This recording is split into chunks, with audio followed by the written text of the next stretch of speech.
নমস্কার বন্ধুরা, আমি হচ্ছে সন্দীপা। আজকে তোমাদের কাছে একটা রেসিপি দেব।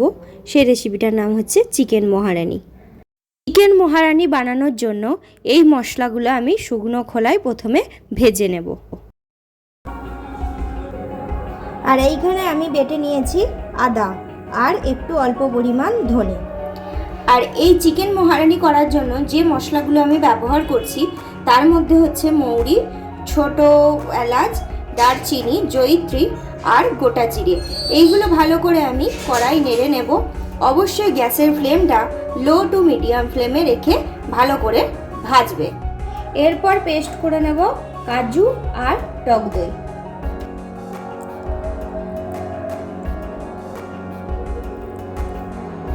দেখো কাজু আর টক দইটা ভালো করে পেস্ট হয়ে গেছে। এরপর দিয়ে দেব কিশমিশ। কড়াইতে তেল দিয়ে দিয়েছি। এটা আমি করব অল্প করে পেঁয়াজ ভাজা, যেটা বলে বেরেস্তা। আর এইখানে আমার বেরেস্তাটা ভাজা হয়ে গেছে। কড়াতে দিয়ে দিয়েছি সাদা তেল। তেল গরম হয়ে গেছে। এরপর দিয়ে দেব তেজপাতা। তেজপাতার পর দেব পেঁয়াজ কুচি। দেখো পেঁয়াজগুলো কিন্তু আমি খুব ছোট ছোট করে কুচিয়েছি, যাতে খুব তাড়াতাড়ি মেল্ট হয়ে যায়।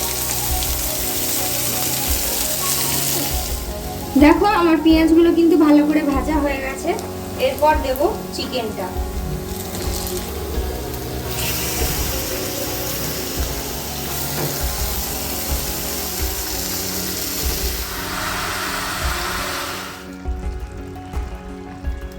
আদা বাটা দিয়ে দিলাম। দেখো আদাটা দেওয়ার পর ভালো করে কষে নিয়েছি। এরপর দেব স্বাদ মতো নুন। নুনটা দেওয়ার পর আমি দেব এতে পেস্ট করা ওই কাজু, টক দই আর কিশমিশটা। দেখো এইটা আমার ভালো করে কষা হয়ে গেছে।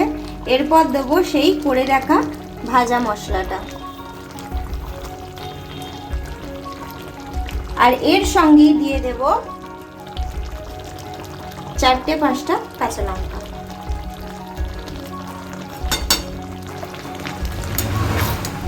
এতে আমি দিয়ে দিয়েছি কসৌরি মেথি। এরপর দেব ধনেপাতা।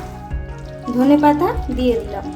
এরপর দিয়ে দিয়েছি কাশ্মীরি লঙ্কা। এটা এবার শেষের পথে। রেডি হয়ে গেছে আমার চিকেন মহারানি। তোমরা অবশ্যই কমেন্ট করে জানিও কেমন হয়েছে। আর অবশ্যই বাড়িতে চেষ্টা করো। জানি খুব ভালো লাগবে, কারণ এরকম চিকেন মহারানি তোমরা আগে কখনো খাওনি। অল্প তেলে চিকেন মহারানি।